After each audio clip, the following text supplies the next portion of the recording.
from 37 to send Washington to the Final Eight. The Washington Commanders off the upright, and it is in! They doink their way to the divisional round! Unbelievable! I have seen it all now. I even get a divisional doink. I feel like every time I see it. Yo. Welcome, everybody. How are you doing today, Coach K? Doing great. Feeling a little bit under the weather these past few days. I think as everybody has been. That's fair. In this new year after seeing, family members and whatnot. So other than that, feeling pretty good. Life's good. Getting back into the thick of things now, as far as like a routine, kind of what we were doing before the holidays. So Absolutely. it's nice to get back into it. Yeah, I definitely feel like a bit of the holiday hangover just kind of finally slowly coming off of me. You're absolutely correct about the whole getting back into the swing of things. Speaking of which, let's get right into it, Coach. Right into it. Let's right go. into it. So we open up the show with the doink. Heard around the world. The doink heard around the world. So let's talk about this wild card weekend. First of all, what a good weekend, I will say. It was some really good games. Yeah. Obviously, some games that we kind of saw being what they were going to be. But some games that were actually a little surprising. So I want to start off with my first surprise. I did not think Houston was going to put belt to ass to the Chargers like that. No. I think us and the national media was very thoroughly high, shocked. Was very high on the Chargers. Yes, we all thought, I think, that this was the year the Chargers are going to get it right. You know, the Chargers aren't going to Charger anymore. They're going to be this new Chargers team, and they came in there and just chargered that whole football game. Especially Justin Herbert. Wow. And we'll give a quick little conversation about him, but Coach, that was Anyway, congrats to D'Amico Ryans though on that good W though. But I did not see that coming at all. And I mean, granted, it's Harbaugh's first season, so I'm not just. It could have been the Harbaugh effect that just made me believe, okay, they got Jim and they'll figure this out and they'll be able to. And plus, I just kind of thought the Houston Texans were in a situation where they were going backwards. And this year was kind of one of those years where the sophomore slump was getting the best of CJ Stroud. And I just didn't see it lining up. But boy, did they tell you and show you that the playoffs is not the regular season. Yeah. And then moving on, Baltimore and the Steelers. Obviously, I picked Baltimore. I think we both picked Baltimore to win. But I didn't see them just basically literally running their way to the divisional round. Especially 299 yards of rushing, Coach. That's insane. I mean, obviously, it's not like an NFL playoff record. It's amongst the best. I think it's like 8th best or something like for the most rush yards in a playoff game or a wild card playoff game. But essentially just push the Steelers around. That is not Steelers football. And I mean, they've already come out with reports that Mike Tomlin's job is safe, which I agree with that to some capacity. I mean, this guy has never giving you a losing season, and you have not secured the quarterback spot since Ben Roethlisberger has left the team. So as much as people are trying to be like, is Tomlin the guy? It's kind of like, well, he's making the best out of everything he has. So, but yeah, Baltimore put belt to ass. Buffalo put belt to ass. That wasn't much of a game to watch. Bo Nix just kind of showed that he was the rookie. That defense was just all over the place. Yeah, man. It was. So, I mean, that is what it is. And then moving on to the NFC, Green Bay and Philadelphia, that was the who can stay healthy game. Oh, jeez, yeah. It was just, I felt like every other play, there was a holding call, there was a rough in the passer, and then every third play, there was somebody getting hurt. You know what I mean? It was nice as a Bears fan to see the Packers and Jordan Love look as bad as he did. I mean, yes. The scary thing, though, and I think you were about to get to it, is that Packers defense is scary. Oh, yeah. And that was still with they're some legit. missing pieces. Yeah, I they're just legit. showed, the DC that they brought in this year has been putting in really good work for them. And I think if they could stay healthy and pick up a couple more assets this next offseason, Green Bay's going to be scary, man, because Josh Jacobs is a motherfucker, man. It's going to be a problem for them. Minnesota and LA. That was Monday's game. That was my surpriser this week. I know, because you thought Minnesota would be able to pull that game off, but I told you that I was not a believer in Sam Darnold. Sam Darnold his way through that fucking game, man. I've been sticking with that this entire season, that I just kind of felt that Sam Darnold would be Sam Darnold at some point, and he proved me right. Obviously, if you're Minnesota fans, I think you've kind of gotten your answers on what to do with the quarterback position. If you are thinking about bringing Sam Darnold back, it will be a franchise tag. I don't necessarily know if he played his way out of getting a contract somewhere else, because there still are teams out there that are questionable with the quarterback position. But then again, you might have to ask yourself, is Sam Darnold just a product of Kevin O'Connell, or is he actually an improvement at the quarterback position based upon his tenure in the NFL, learning different lessons and finally showing the ability to be that first-round product that he was projected to be? Yeah, I mean, mean, personally, I would say Kevin O'Connell. I would definitely say Kevin O'Connell as well. I think anybody could have been plugged and played into that offense and still have worked out the way Sam Darnold did. And then the game of the week for me, or the weekend rather, Washington and Tampa Bay. No doubt. That was a good game. Obviously came down to the field goal, as we saw. I just think about the fact that if that doink would have went the other way, I think there's a strong chance that Tampa Bay, if they got the ball first in overtime, they would have won that game, because I think Baker and Tampa Bay was just kind of like, once they recovered from that fumble and they showed that they were ready to come back down the field and score, I feel like if they would have had another chance to get a possession in overtime, they probably would have scored a touchdown and Tampa Bay would have been moving on. So, I mean, obviously, good that Washington won. We both had that. We did pick them, yeah. So it's good that our pick was correct. But that was one of the games where I think if the field goal misses, we're talking about this differently. Washington goes home and Tampa Bay moves on to play Detroit. But that was Wild Card Weekend. And as we move into our next segment, our game, this is a perfect way to go. Who's cooking and who should stay the fuck out the kitchen, Coach? Our favorite game, as we love to play. Number one on Who's Cooking. As we just discussed, Washington won that game. And Jaden Daniels, the quarterback for the Washington Commanders, did not look like a rookie quarterback. No, not at all, Coach. And I forget who said it on sports media, but Teddy Bruschi. Yeah, he said through all of his years watching football, like, this is really the first time he saw a rookie quarterback not look like a rookie quarterback in his playoff debut. And I think that says levels. And I think what Jaden Daniels has been doing all year says levels to his acumen, to his skill, to his poise. I mean, the kid isn't scared of anything. You know what I mean? He'll go in there and just ball no matter the circumstance. Yeah. Obviously, week 18 against Dallas was a different story. Had some struggles there, but just pulled them because they already secured their playoff spot, right? Yeah. So I think that was good on Washington and the coaching staff to make that move, because leave him in that game, you risk him getting hurt, even more possibly, or, lowering his confidence going into that wild card weekend. So, Jaden Daniels did what he's been doing all year. You know what I mean? So, are you still believing that he's a one read and go guy, or have you moved on from that? So, I mean, I didn't watch. I haven't been watching Washington games since like the beginning of the year. So I can't personally attest to that. I know there's a lot of people still saying that. Some people are, but it started think, to fizzle a little bit. Yeah, and I think through some of his struggles in like the middle weeks showed maybe like, okay, the one read and go type of thing isn't gonna work. But then I think he started having better games, and I can't attest to this, but I'm pretty sure it was because new plays were added in where he could actually read 1 to 2 to 3, and then we're able to help him out with that. I agree.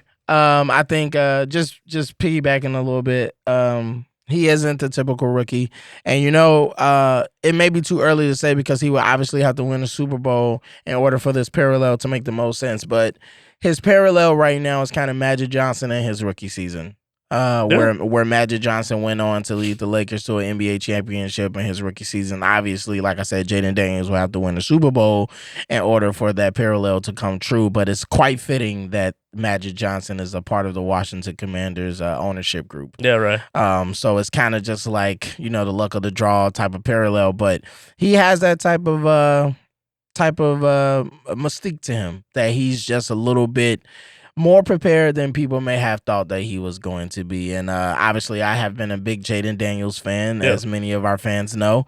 But I mean, it's just good to see that some guys do just come in ready to play. But moving on to the next guy that's cooking, as we talked about that game, Derrick Henry for the Baltimore Ravens. I don't know how much more is to be said about King Henry at this point. I mean, he's a big boy, big guy, can run anybody over. You kind of really don't want to see him in the hole if he's coming through really fast. At this point, it's just about Derrick Henry being able to win a Super Bowl. He's pretty much proven everything that he can for himself as a running back. At this point, it's just about whether or not he can contribute to the Baltimore Ravens finally getting over the hump that is the Kansas City Chiefs and Patrick Mahomes, because I do believe that's what there'll be, and maybe I am forging my hand a little bit on what I believe is going to be in the divisional round. Yeah. But I just think that he's in a position where if he can continue to do what he's doing, Baltimore is in good shape. Yeah, no doubt. I mean, he's been balling all year. I think people were skeptical of how he would actually perform this year. People thought he was kind of drying up a little bit. Some of the juice was gone. That's absolutely not true. He came into the season, I think, even more motivated than ever. You know what I mean? He was finally on a winning franchise that actually had other skill players around him compared to the Tennessee Titans, where it was Derrick Henry or bust. Right. I mean, and the Patriots showed that in that conference championship game that one year. There was a really interesting play I saw during that game where they actually ran a wildcat play for Derrick Henry and put Lamar Jackson on a little jet sweep motion. It was a fake jet sweep to Lamar. He took about 3 linebackers with him because that's how versatile he is. Lamar is. And it just opened up such a big hole for Derrick Henry. I mean, that's how scary I think that Ravens offense can be. And who knows, maybe that is what gets them over the hump against Kansas City.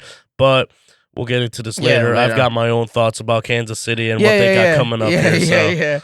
And then moving on to who's cooking. Josh Allen, the quarterback for the Buffalo Bills. I mean, I don't want to be long-winded about Josh Allen. He came in and put belt to ass against the Denver Broncos. He did what he was supposed to do. Nothing about that game was a shocker. But as look at that flow. I know. Look at the hair, man. It was perfect. But as we are getting to a point where Josh Allen, at this point, the only thing he has to prove now is that he can get Buffalo to the Super Bowl. There's a strong chance that he'll be league MVP this season. So I mean, at this point, he'll probably get league MVP. Nothing else to be done for him except get to the Super Bowl. Get it done. I could see whoever wins this next week will probably get league MVP. Will probably get MVP. So I mean, I think Josh Allen and Lamar Jackson both put on MVP performances respectively in this past week. Now they get to go head to head. Let's see what they do against each other. And the trophy, you're right. That MVP trophy is basically on that game. Yeah, I think so. I think so too. If the league is, because they haven't announced anything, I'm sure that's what they're waiting on. And then last but not least, another quarterback who I kind of thought was dead in the waters and they were experiencing their sophomore slump, CJ Stroud for the Houston Texans. He's cooking and cooking at the right time. I mean, at this point, if you want your quarterback to figure it out, you want them to figure it out in the playoffs.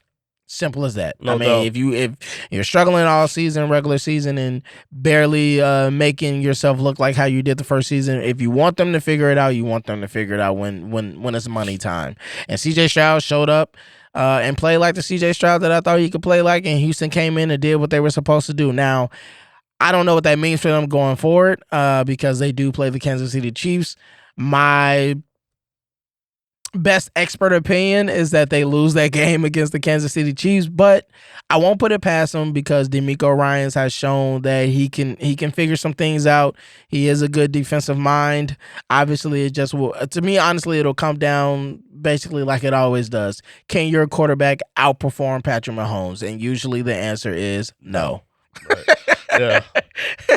So, I mean, just to sum that up real quick, the Texans started off pretty decent this year. Then obviously throughout the middle and towards the tail end of the season kind of fell off a little bit. That includes CJ Stroud, but I think his skill is very much there still. Like, it's just a sophomore slump. And I don't think it's just CJ Stroud's sophomore slump. I think it's the Texans' sophomore slump of being a competitive football team. Yeah. You see what I mean? Like, I think this is really their second year of being a solid team. And so I think it's their slump too. I mean, D'Amico Ryans and company, they got to figure out how to stay consistent, throughout these 2 years. And that's the hardest thing in the NFL, which is why they figured out a way last week, right? Against Jim Harbaugh. So yeah, which is why, like, when you talk about Tomlin, his consistency, that's why it's hard to just think like, okay, just hit the brakes, get and fire him, because it is hard to be a consistent contender, whether it's just for the playoffs or whatever. It's just hard to win in the NFL. No man. doubt. All right, now moving on to our favorite part of the game: who should stay the fuck out the kitchen? And this brings me great joy, because that number one who should really stay the fuck out the kitchen, the quarterback for the fuck off Green Bay Packers, Jordan Love, ladies and gentlemen. Look, Jordan, I wanted to, ride this wave of the Green Bay Packers being able to put together a great succession plan of quarterbacks, but you are showing signs of that being a farce. From Brett Favre to Aaron Rodgers, now to you, it looks like the Green Bay Packers may have hit a wall at the quarterback position. You just may not be the guy, and you may have been overpaid as a quarterback with your new contract that you signed. $55 million a year. $55 million on average. And I am looking at the Green Bay Packers and saying, there might be a chance for them to reconcile this with getting more weapons around Jordan Love at the wide receiver position, but he is showing signs of somebody who may just not have it in the most pressurized moments. Yeah, no doubt. I mean, he threw 3 picks against that game against Philly. Just looked like crap. He was overthrowing throws, underthrowing guys. I mean, granted, do you think they're going to say he was injured? He was. I mean, he got hurt against Chicago. That's why he came out of the game. And apparently he was still feeling very numb and tension within his elbow, which affected his throwing arm.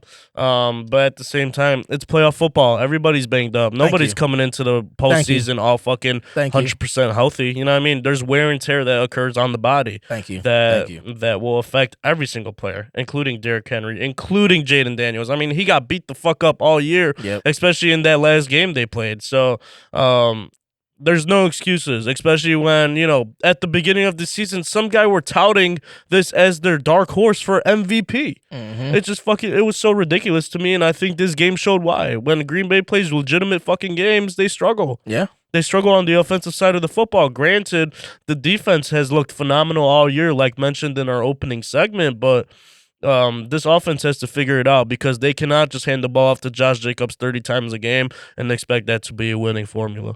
You won't have me defending the Green Bay Packers. Fuck the Packers. Fuck them. Moving on to the next guy who should stay the fuck out the kitchen, and we're gonna have to have a different conversation about this quarterback now. Justin Herbert, 4 interceptions, coach. I'm just gonna say this.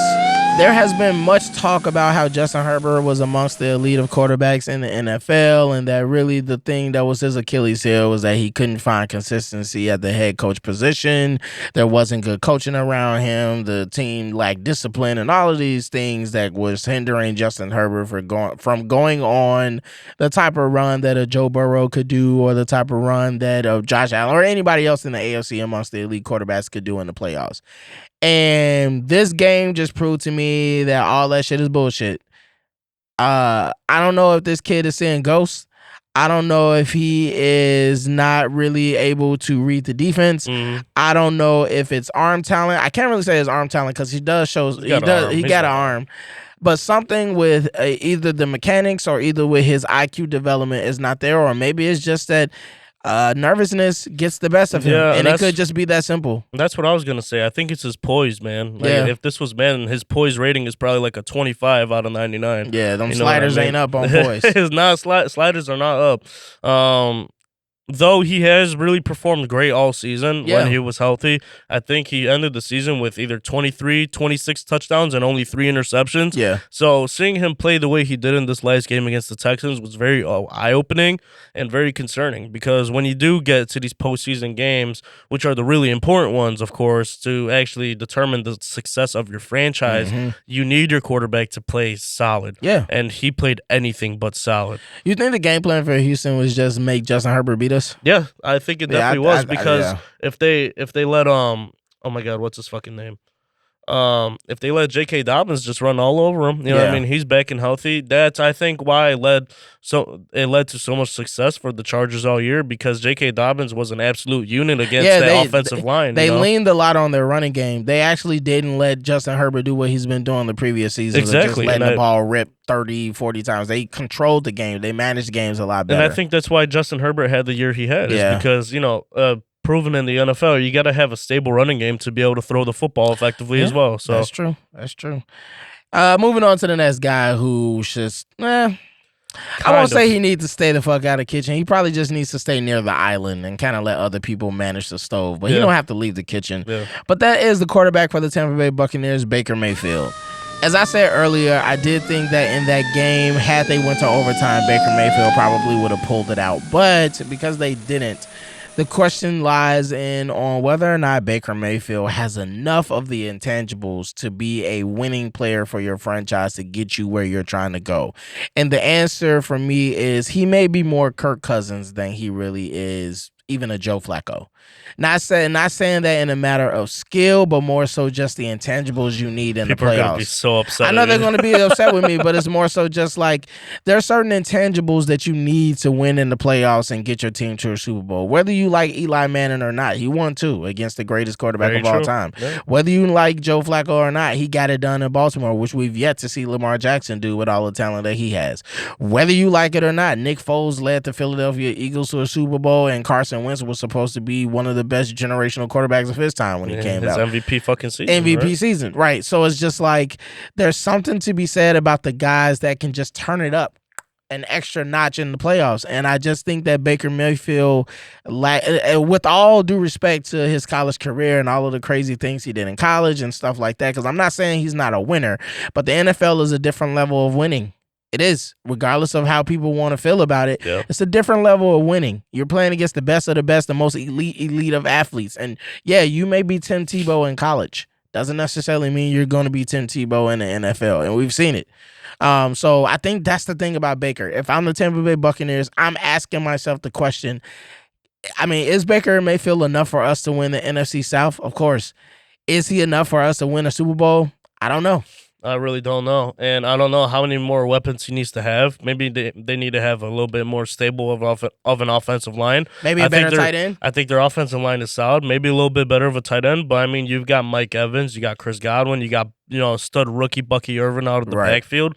I mean, they're solid offensively. I think maybe the coaching staff also might need some shakeup here or there because I think after, Bruce Arians left the team, I believe that's his name. Yeah, that everything has kind of gone downhill for Tampa Bay as far as that culture mindset. Yeah.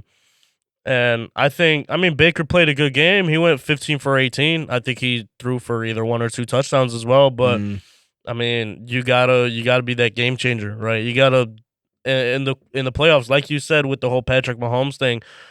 Quarterback has to outplay the other quarterback. I think that's just how a football game is won in the playoffs. Obviously, you have to have the happy mix of the run game. Right, but absolutely. It's quarterback versus quarterback, mano v mano at the end of the day.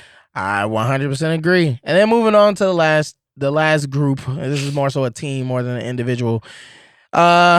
They're still in the playoffs, so I won't say they have to stay the fuck out the kitchen either. But boy, are they leaning towards a team that is showing signs that they may crumble, and that is the Philadelphia Eagles. I don't really know what's going on with them. Obviously, we see a list of first team, second team guys that have made all-pro selections this season, from linemen, running backs, and different things like that. They have a lot of great players on their roster. Obviously, the Philadelphia Eagles are built like the New York Yankees. They're built to win. But seeing that A.J. Brown is reading a book on the sideline, and basically Jalen Hurts is responding to this by saying, I've never seen A.J. Brown read anything, is just like, yo, I don't know what's going on in the locker room. I don't know what's happening on the offensive side of the ball, but this is not showing signs of a team that has great chemistry. No. It's showing signs of a team that knows they have an agenda. The agenda is they have to win the Super Bowl. They don't, whether they like each other, whether they get along with each other, whether they have great chemistry, the mandate at hand is greater than any of their friendships. And clearly that should be the case in professional sports. Like it's about professionalism. Guys don't necessarily have to be best buds, but you do need chemistry sometimes in order to win. I think chemistry plays a great role in your ability to, especially when it's gut check time, to be there for your teammates. And when you have situations like this where it's clear and obvious that there is some tension, I believe in a close game where pressure builds up and the game is on the line, that tension can end up being the demise of the Philadelphia Eagles in their run in the playoffs. Yeah, no doubt. I mean, seeing A.J. Brown, half-ass read a book on the sideline was not a great sight to see for Philly fans, and I think there's a lot of Philly fans that are questioning Jalen Hurts still after the kind of stinker of a performance he put Only up. 131 yards. I mean, he had 2 touchdowns, but it's very inefficient as well. I think he was something like 15 for 23 or something like that. Yeah, it was something not great. I mean, for a quarterback in the playoffs, right? So, especially a guy that's considered to be one of the premier quarterbacks in the league. I know our guy Coach Moo isn't very high on Jalen Hurts. Neither at all. are you. No, neither am I. I mean, like I'm not a hater, any of this shit, but like I just don't think he's elite like some of these other names that we say are elite. Not serious. I agree. With you. He's a tier below that, and is that great? Sure, maybe he's great. Coach Moo would probably argue he's average. Yeah. You know what I mean? But without a doubt, Philly's got to figure this out fast considering all the bang-ups they had this last week. I forget his name, but the linebacker Dean is out for the rest of the postseason. Mm-hmm. He tore something. I forget where. I think in his arm. Very unfortunate. He's a very big part of that defense. He's a vocal leader, leads by example as well. So I know Philly fans and that whole team is feeling that right now, especially going into that game against LA. You know what I mean? LA just put up an absolute crazy offensive performance. And LA is the polar opposite of Philadelphia. Absolutely. As far as like chemistry, motivation, like they literally have a whole city behind them. Mm-hmm. They literally have every motivation to go out there and play their absolute hardest and go on a run that could be magical, right? Because LA is experiencing what they're experiencing with the wildfires. These guys are potentially losing homes, some teammates and stuff. So there is so much that is galvanizing them going into this playoffs and galvanizing the team to go against a team that looks like it's on the hinges and basically potentially almost just breaking apart. The LA Rams are not the team the Philadelphia Eagles want to see when it comes down to just their version of camaraderie and chemistry versus yours. But no doubt. We'll see what happens as we will get into that later on. But that has been our game of who's cooking and who should stay the fuck out the kitchen. And now we're moving on to our best segment always, the halftime report.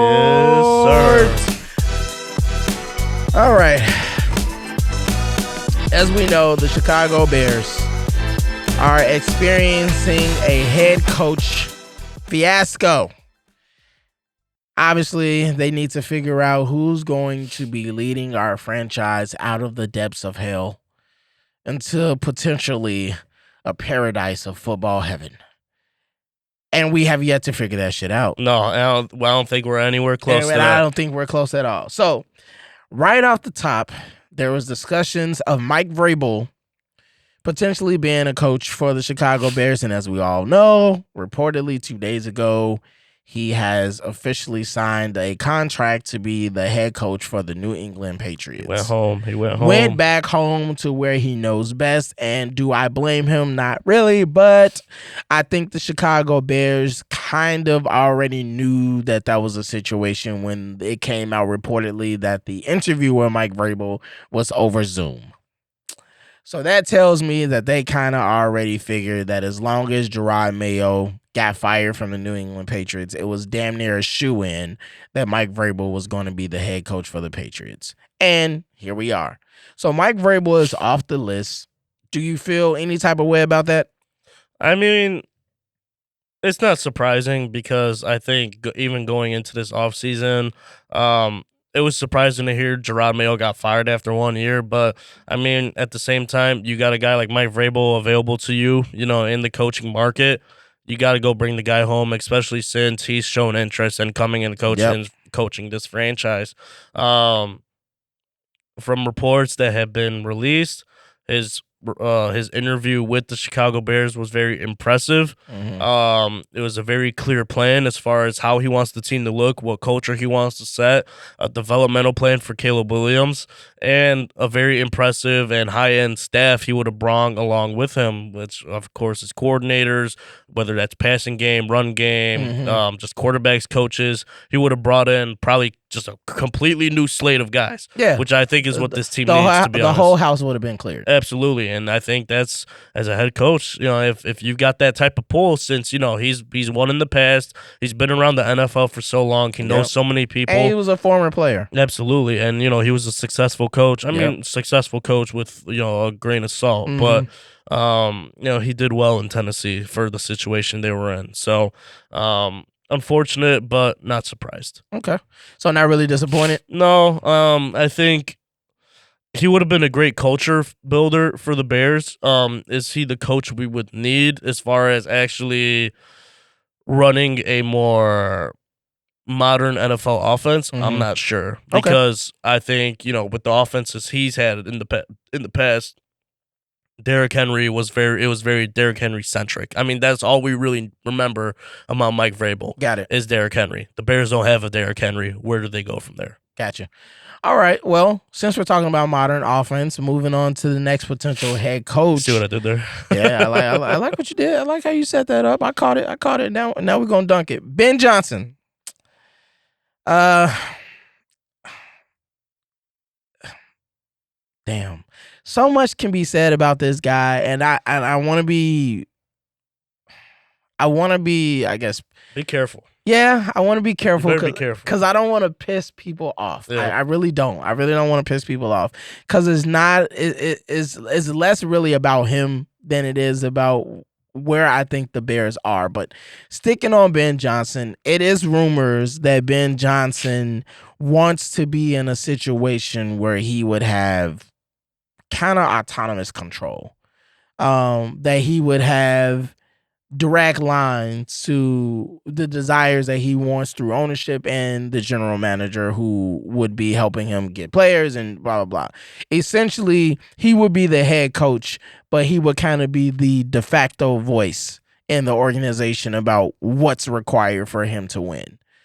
And teams like the Raiders are essentially positioning themselves to give Ben Johnson every single thing imaginable that he could want, ask for, desire. Is almost like a deal with the devil. Yeah. Is essentially in Sin City. Yeah, in Sin City, right? Oh, you might be sick, but you on one today. I guess so, man. But yeah, I think, and that leads me to a situation where if you are the Bears and you want Ben Johnson, you're gonna have to come in a very creative and unique way about how he would have the desires of the control parameters that he will want, irrespective to the fact that nobody in the upper management is going to be removed of their duties, right? And so when you're looking at a situation, if you're Ben Johnson, of the Raiders are going to give me everything I can ask for, from the point where they have already fired their GM. They've already fired obviously they fired the head coach, but they're literally placing Ben Johnson in a situation of like, whatever you want, you will get, versus the Bears who are like, well, we have a solid foundation. We have solid roster. We have competency from Ryan Poles that we believe in. And we have competency, obviously, from the president, Kevin Warren. We kind of just need you to come here and be the offensive guru that you have shown yourself to be. Is that good enough for you? And I think that is where you may find yourself having difficulties being able to secure the Ben Johnson bag. Your opinion? Yeah, so I mean, I hear you with all your points, and I think they're very valid. They're very valid concerns, and I think that's why we've seen the confidence of Ben Johnson coming to the Bears kind of decrease as every day is going on, because you do see kind of like the situation the Raiders are, presenting to Ben Johnson, with, of course, Tom Brady being part owner over there, and he's going to have exclusive access to that whole Detroit Lions team, including Ben Johnson, this next divisional round weekend. So tampering won't be tampering because it's Tom Brady, right? You mentioned he runs the fucking league. It's Tom Brady. Yeah.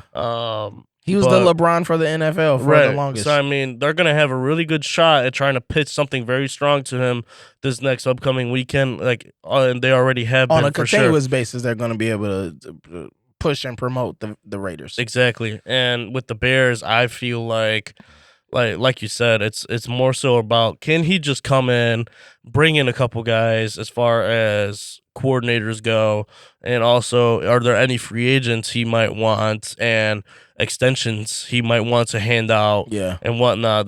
Brian Poles said it, they don't want to hand out any extensions until that head coach position is secure. Absolutely. Because they want to make sure that's very transparent and very clear for the direction the Bears want to go in as far as, in the next 5 years, instead of offering extensions. So I think it's very important. I think the confidence level at one point was 85% Bears, 10% Patriots, and then 5% the rest of the league. Mm-hmm. Now, probably 2 days ago, I would consider it 60, 65 Bears, maybe 35 Raiders, and then another 15 to the rest of the league. Mm-hmm. You know what I mean? It's very, very concerning to see that, but at the same time, you do have other options available. Mike McCarthy is now there. We'll get into it in just a second, but it's up for grabs. I think a lot of people thought this Ben Johnson move to the Bears was a locked in thing, signed, sealed, delivered, but it really isn't. Yeah, and speaking of that, since we are discussing and you bringing up Mike McCarthy, the next thing I want to evaluate, and we don't have to spend too much time on it. We can just gotta kind of give brief thoughts. Do the Bears, are they in a situation where they need to hire a first-time head coach guru, somebody like a Ben Johnson, a Joe Brady, somebody that you can think is has this magnanimous view of offense or defense, however you want to look at it? Or should we be focusing ourselves on getting somebody in here who is a seasoned winner in the NFL as a head coach, maybe even won a Super Bowl as well, and can come in here right away and establish and create a winning culture for the Chicago Bears, who, in my opinion, have the roster to win right now? Obviously, with the development of Caleb, we have the roster that could potentially win big in the NFL, as well as also if you just, make the improvements to the offensive line, as we've thoroughly discussed. Where do you see the Bears in that? Should they prioritize either one, or is it just wherever the best coach lies on either side of the fence, then just get the best coach?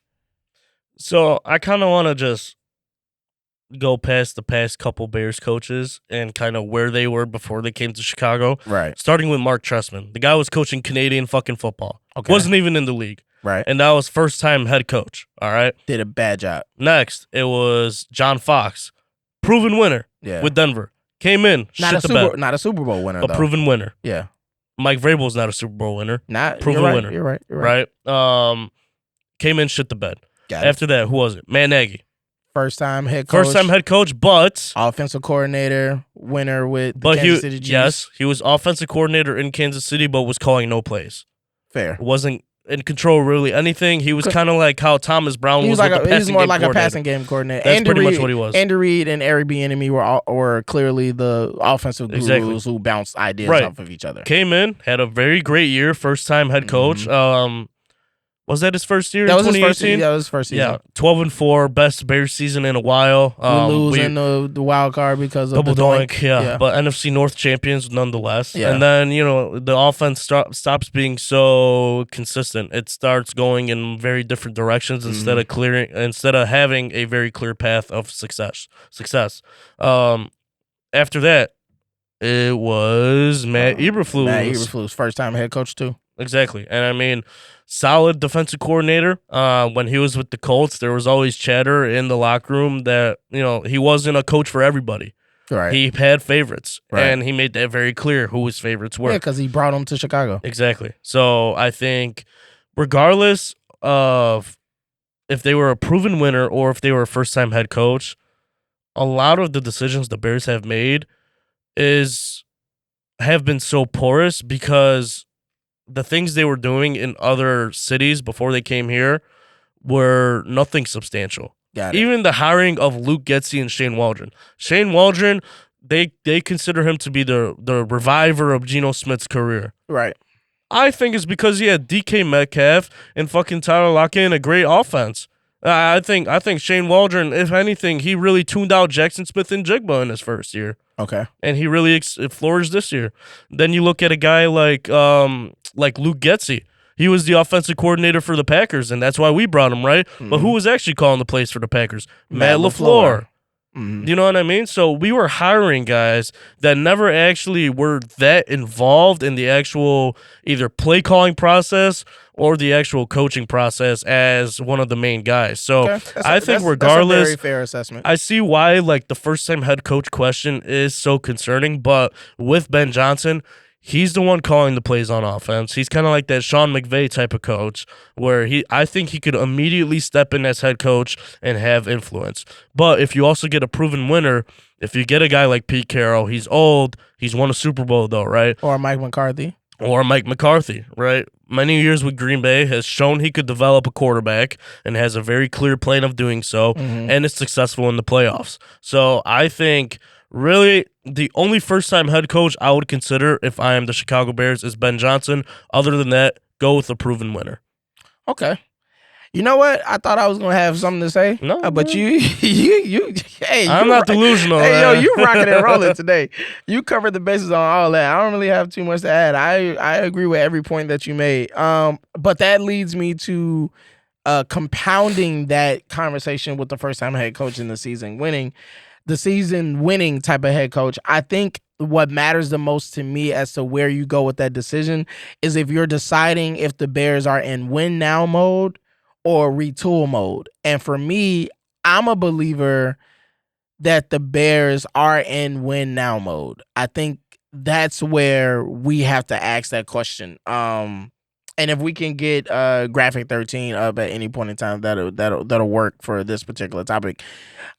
I personally think if we are in a win now mode, right? If we are working on the fact that Caleb Williams is under his rookie contract, and that is the reason why we have established such the roster that we have, and that is why we have developed such the cap space that we have, because we moved on from Justin and didn't have to pay him or didn't have to give him a contract extension or anything like that. And what we have done is what most teams have done in the NFL, where when you have a guy on their rookie contract, you try to build the best roster that you can before that quarterback is taking up 40% of your goddamn salary. Yeah. You right now with this roster, in my opinion, because it feels like you're in win now, you would need that coach that can come in and get it done right away. And has proven that they can get it done. The one thing that they said about Pete Carroll in his interview was that he came in with a plan of succession.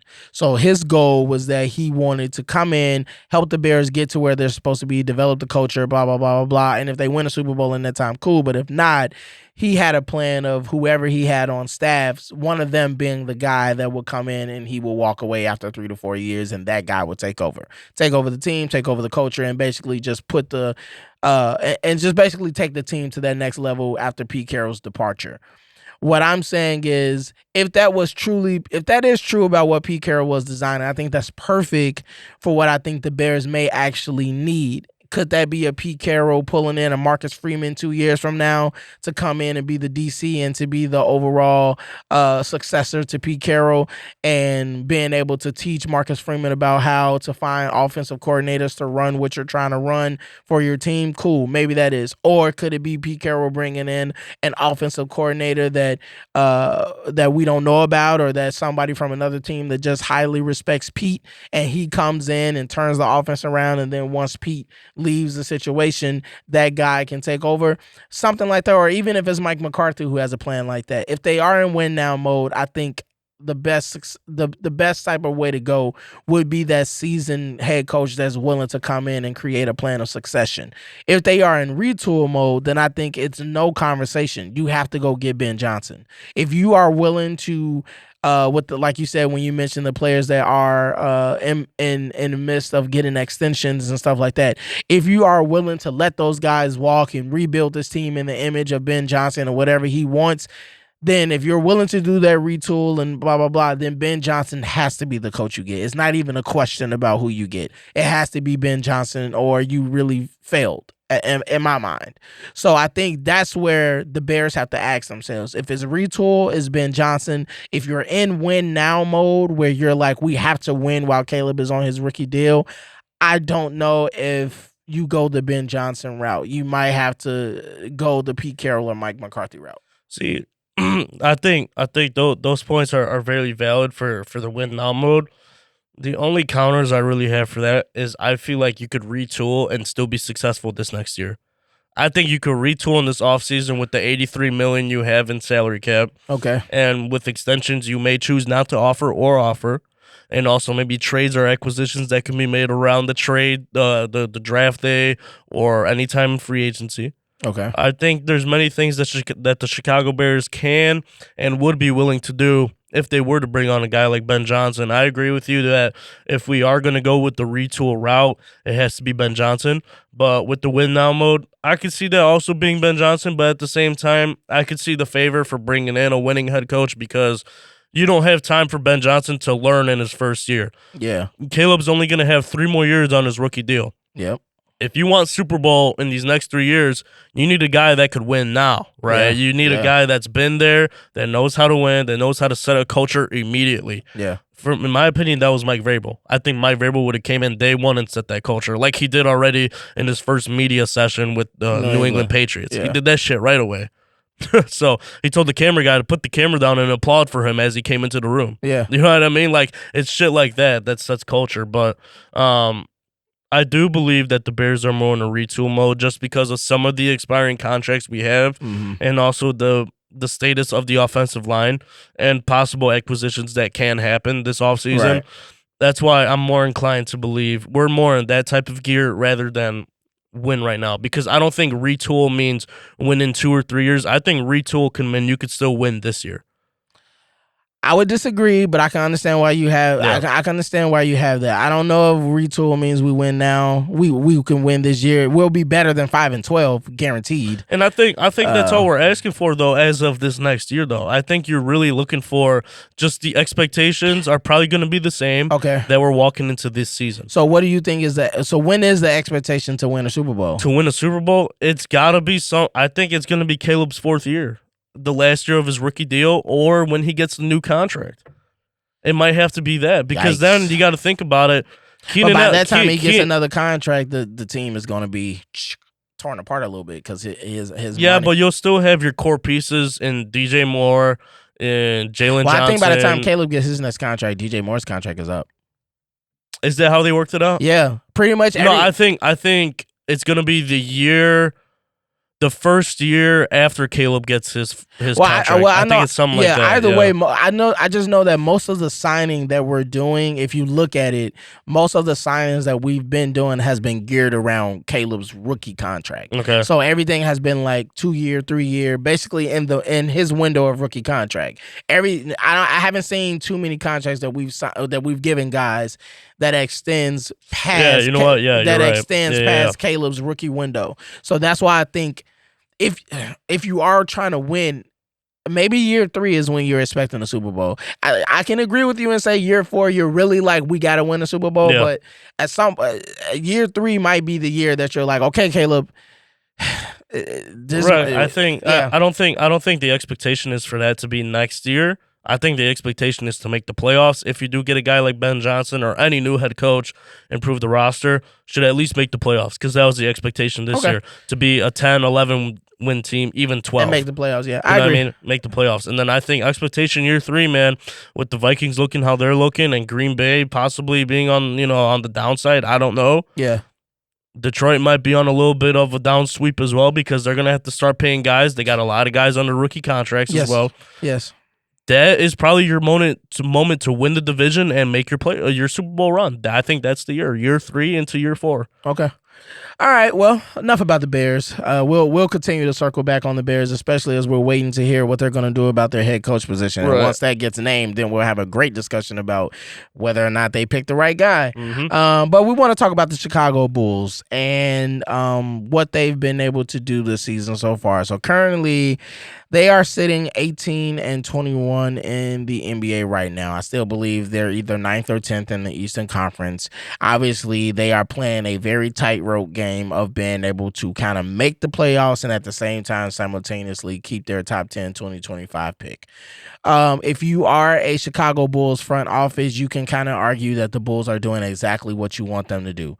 Be good enough to make the play in and potentially make the playoffs, but be bad enough to keep that pick so that way you don't have to worry about not having an opportunity of getting somebody in this 2025 draft.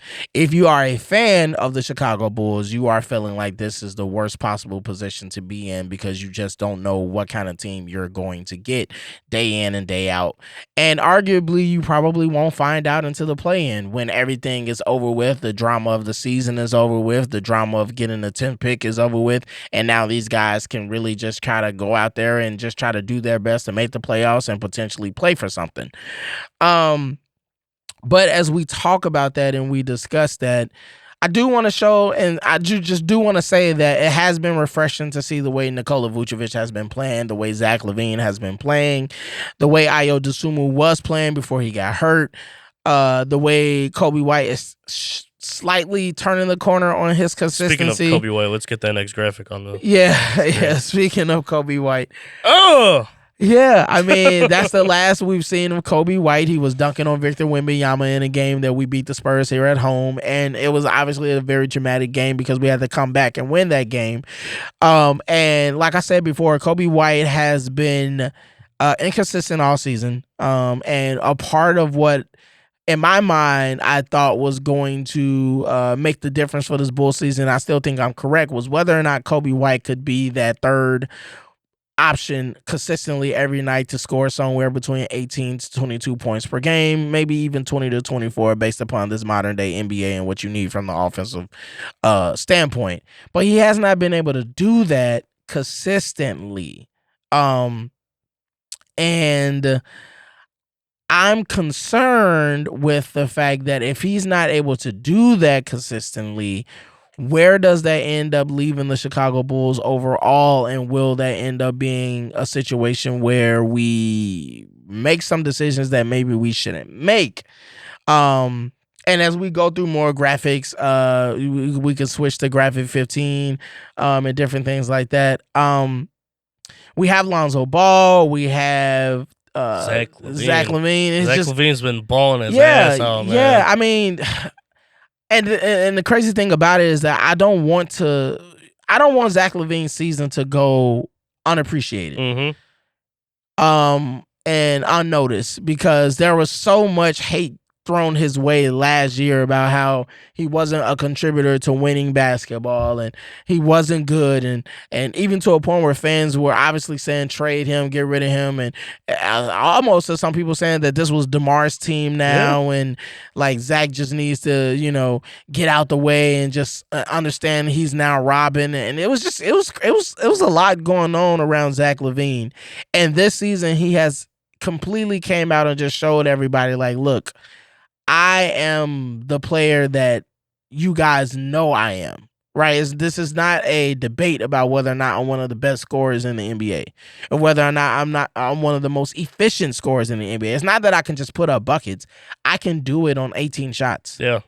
I can do very efficient. And I can do it at any level, from the 3-point line to the mid-range to attacking the basket. The only thing that's been a little trouble in this season for him is just his free throw percentage. It's not over 90%. It's been hovering between 84 and 87%. If he can get a little bit better at the free throw line, it'll be like, I mean, what are you complaining about? And here we see this projected picture of what we thought was going to be the big three. And the big three, two of them have been perfectly doing exactly what they're supposed to do. Yeah. It's just a young player. We're missing this guy. I think another guy that could score that 20 to 24 points a game. You're getting 30 a game right now from Zach in 2025. You're getting 20 to 24 from Vooch already. Not even that. He's probably giving you 18 to 20, but he's also giving you 11 to 12 rebounds a game, right? Yeah. I think it's this guy right here, man, Kobe White. I think his averages are showing. I think he's averaging between 16 and 18 points a game. Yeah. But like the way he's getting those points hasn't been very consistent. Like, no. And his 3-point percentage isn't very high either. You know what I mean? It's and not. That's how a majority of his points should be coming, right? With this type of lineup, you got Vooch sitting on the low post. You need to be able to extend the floor now in today's NBA if you got a guy on the low post. So that's why I think this isn't your key to success. Now, there are moves that could be made that even if this isn't another shooter, but maybe just a way better. Yeah, and I'm slasher. glad you're bringing it up. So really quickly, should we be buyers or sellers? I think it's so tricky because I'm a believer in Zach. I'm not sure how long Vooch could keep this play up. Just because I think as he's going to age, he's going to get even slower than he already is. Okay. And less versatile. It's going to be harder for him, I think, to stay successful. Kind of how Paul Gasol was on the tail end of his career. Right. I mean, considering he went to Chicago and was still an all-star. But after that, towards the tail end of his career, got slower, harder for him to do things. I think the same thing is going to happen to Vooch. I think Zach LaVine's still in a great position. So, I mean, do we buy? Do we sell? It's hard for me to tell. I mean, I really don't know. Okay. I don't really have an opinion on that because I would love to be buyers. As a fan, you want to be a buyer because you want to win now as you're, in this, at your age. You don't want to wait until you're fucking 60, 80 years old to have to see your team win. You know what I mean? Right. But right. sometimes that's the case. So, I mean, if you were the GM and you had to, let's say you have to make some moves, what would be the move you would make for this season, and then what would be the move you make in the offseason? I'll give mine. I think this season you prioritize around the trade deadline. Okay. Which is soon upon us, actually. It's very, very soon. February 5th, I think. I want to say February the 5th or the 6th. Right around the corner, a couple weeks away. Yeah. So I think you got to look at guys that might be on expiring deals. Or speaking of a guy that's on expiring deal, I have loved the way he's been playing, man. Finally got his first start in over 3 years, and he balled. And he looked good. I don't want to. Just really fast. I do not want us to trade Lonzo Ball. I'd like to keep Lonzo. But go ahead, keep going with what I think you got. I think you might have to look at New Orleans and see if they're willing to get rid of one of their two superstars. Okay, whether that's Brandon Ingram or Zion Williamson. I think if you're looking more in the long term, Zion Williamson is probably your answer, and he's probably the more impact player now. Jeez, I can't talk. If you're looking for more of a score / spacer of the floor, Brandon Ingram. You need Brandon Ingram. Yeah, but I do see a world where if you bring Zion in, this team could automatically probably jump to the 6th or 5th seed by the end of the season. I think they could go on a crazy run if Zion could stay healthy. Him and Zach LaVine together in that pick and roll be so it'd be very dynamic. Or just fucking Lonzo and Zion would be so nasty. Well, and when you say that, I look at the fact that Zoe has already have experience playing with Zion. Yeah. So it works. So you're prioritizing calling New Orleans. I think so. I think that's the one team you really should try to hone in on and see if there's any reasonable deal you can make to get one of those two guys this trade deadline. Yeah.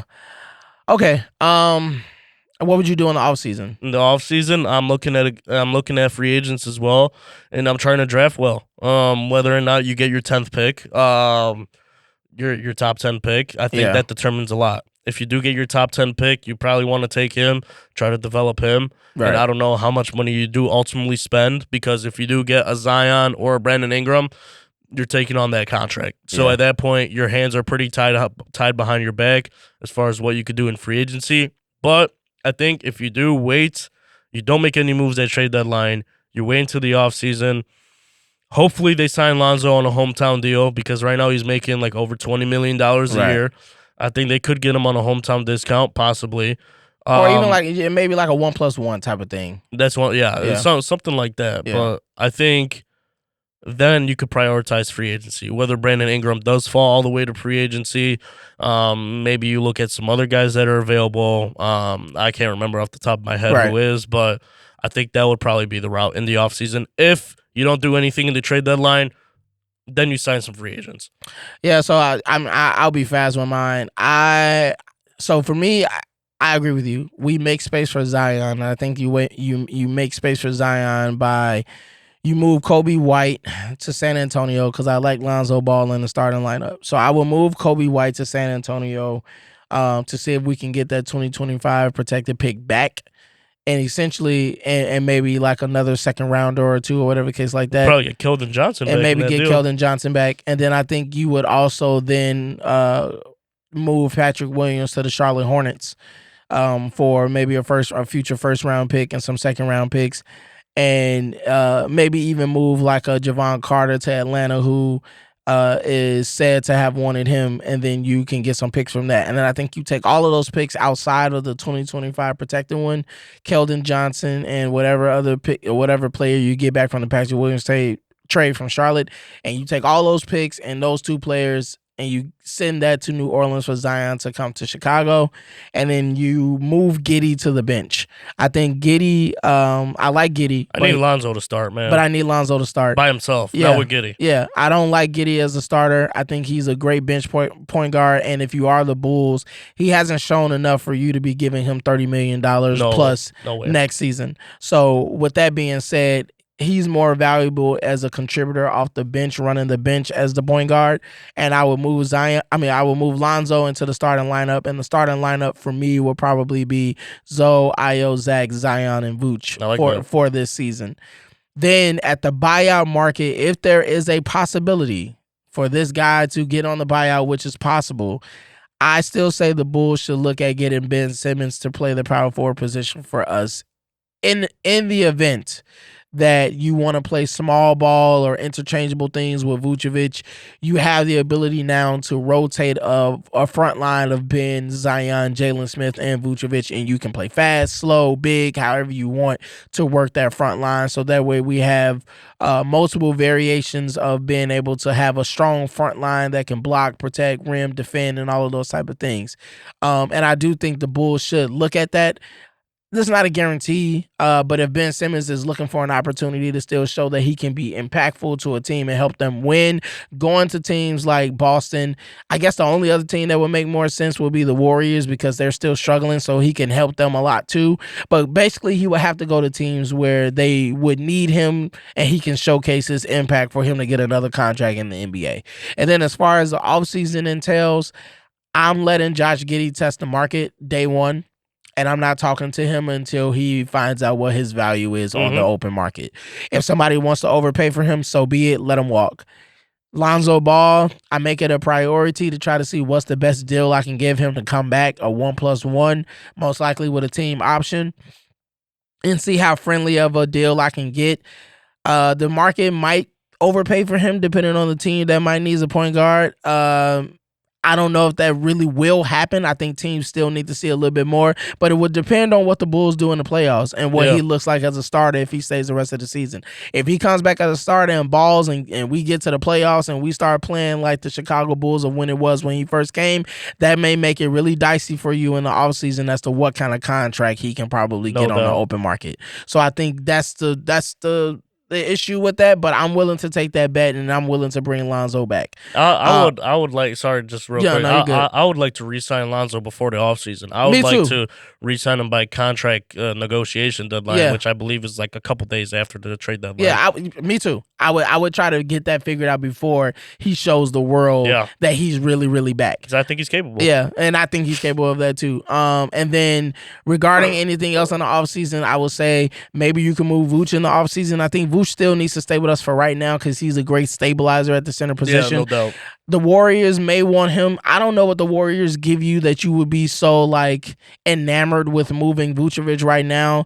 It would have to be a first-round pick when Draymond Green and Steph Curry are no longer part of the Golden State Warriors contractually. And that's even a hard bet because it's still the Golden State Warriors, so they may still luck up and be able to facilitate a trade for another superstar to pair with Steph. And now that's that's completely out the way, even when Steph is no longer there, because they still have a superstar there. So I think if you're the Bulls, you hold on to Vooch unless there is an absolutely gold mine of a deal, and you wait until the offseason to unload him. You already unload Kobe and you unload Patrick, so that'll give you an opportunity to evaluate Io, Josh, Dalen, Julian, and that little group of more young players to really find out whether or not they need to stick around. And so I think that's what I think what I'm saying is there are some young players we need to move off so we can evaluate more of our young players, take those picks and everything that we can get from moving them, send that to New Orleans, get Zion, and go from there. Yeah, I wouldn't be opposed to that either. All right, now let's move on into our divisional round predictions, yes, Coach. Sir. We're coming down to the end of the show. And let's look at these games that we have. We got Houston and Kansas City on Saturday. I think it's going to be a good game, but I do think Kansas City is going to surprise everybody when they come out with a high-powered offense. Hollywood Brown is coming back. DeAndre Hopkins is there, and Travis Kelce is ready to give us the best version of Travis Kelce, as he probably will retire after this season. Yeah, the thing with the Chiefs is that they've been working on plays all season that they're specifically going to use for the playoffs. Oh yeah, but they're finally going to have they didn't have a wide receiver core. Mm-hmm. Now they have it back. Yeah, Marquise Brown is back. He's back. DeAndre Hopkins is there. Like, this is now a Kansas City Chiefs with an offense that you hadn't seen all season. I think Rashee Rice might be and coming Rashee back Rice soon, might be yeah. right. So this is a completely different team offensively. Yeah. So I got Kansas City for that game. Same. Washington and Detroit. I'm not gonna lie to you. My heart really wants to tell me that Washington is gonna upset Detroit. But my mind tells me you should go with the guys that's been able to get it done anyway, in any shape, the same way Kansas City. So I'm going to pick Detroit, but I'm not going to be shocked if Washington pulls it off. I think it's going to be a close game. I do have Detroit winning. This is Detroit's year for their Super Bowl championship. Or win. Win. I think they can make the run. I think this is the year for their win. Out of whatever future they have, it needs to be this year. Yeah. Well, according to their win now. According to the Simpsons, they would win this year. Really? According to the Simpsons, and the Simpsons have been pretty accurate with a lot of things. Pretty fucking accurate, so, man. I don't know if we should believe the Simpsons or believe the government, but the Simpsons look like they're more truthful than everybody else. The Simpsons are involved with the government. But we have LA and the Eagles next. Who you got? Damn, man. Considering the things you were saying earlier about culture and how LA is really going to want this win. I got LA. I wouldn't be surprised, but I think Philly could figure it out, man. Okay, so you got Philly? Yeah. And then, obviously, the game that everybody is waiting to see. Easily. That's the game that everybody wants to see. Baltimore and Buffalo. I'm going Baltimore. I'm going Baltimore. And the reason why I'm going Baltimore, I don't know if Zay Flowers returns. And if he doesn't return, the game plan of running it down your throat will still work against the Buffalo Bills. As long as the Baltimore Ravens are willing to still participate in playing smash mouth football, I don't think there's a team that can really just stop them from being able to just run it down your throat. And so I got the Baltimore Ravens as for this game, but I'm nervous in picking them. I still got Baltimore. I think Baltimore, with the amount of pieces they were missing on defense, the first time they played Buffalo earlier this year, Baltimore still put belt to ass to that whole Josh Allen and company team. But this is a different Buffalo. They didn't have Amari Cooper then. Sure, but Baltimore didn't have all of their defensive pieces. They didn't either. That's true. You know what I mean? So I think Buffalo got better. Baltimore's defense got a lot better. Now that Buffalo's defense get any better since that time, I don't think so. I think they've been kind of pretty consistent where they're at, and I think they're mid. I don't think they're any type of great. So I still got Baltimore, I think, winning comfortably in Buffalo. Okay. All right, well, let's look at that NFL playoff breakdown really quickly just so we can, look at it and see, well, now that we picked our winners. That would leave us with a Kansas City versus Baltimore AFC Championship, which I think we both said would end up being the case. And that will also leave us, it would leave us more so with what you said. It would be Detroit versus Philly in the NFC Championship, and I'm saying it's Detroit versus LA, which would end us up with, our predictions, I said it was going to be Baltimore versus Detroit for the Super Bowl. At KC, Detroit. And you had KC versus Detroit for the Super Bowl. So how do you like your odds of your Super Bowl still coming into fruition? I think my Super Bowl is still very in play. I think Kansas City gets the job done. Baltimore against Baltimore. I think Kansas City just got Baltimore's number, unfortunately. Okay. That's the one hump I don't think Baltimore's going to be able to get over. They are the New England versus the Colts. They sure are. Okay. They sure are. And you got Detroit getting past Philly. I think Detroit beats anybody on that side of the bracket, to be honest. So basically nobody. It didn't matter who they were playing. They're going to win. They're going to the Super Bowl, I think. I do have Detroit still going. I just don't have it versus the Philadelphia Eagles. I think the LA Rams make a run to the NFC Championship. They make the city proud and, things like that, and they galvanize the city for the type of run that they had, but it will come short against Detroit in the NFC Championship. And like I said, I still have Baltimore winning their Super Bowl this year, so I have Baltimore beating Detroit in the Super Bowl. But as of right now, it looks like we're both still on track to kind of get somewhat of what we thought would happen. Some of the wild card games were a little bit off. Maybe we might be a little bit off on the divisional, but it looks like our Super Bowl is still looking the way that we want it to be for right now. Still in play. All right, ladies and gentlemen, that has been another episode of the Halftime Podcast. This is episode, 16? 16. Man, Coach, we're still going strong. Wow. All right.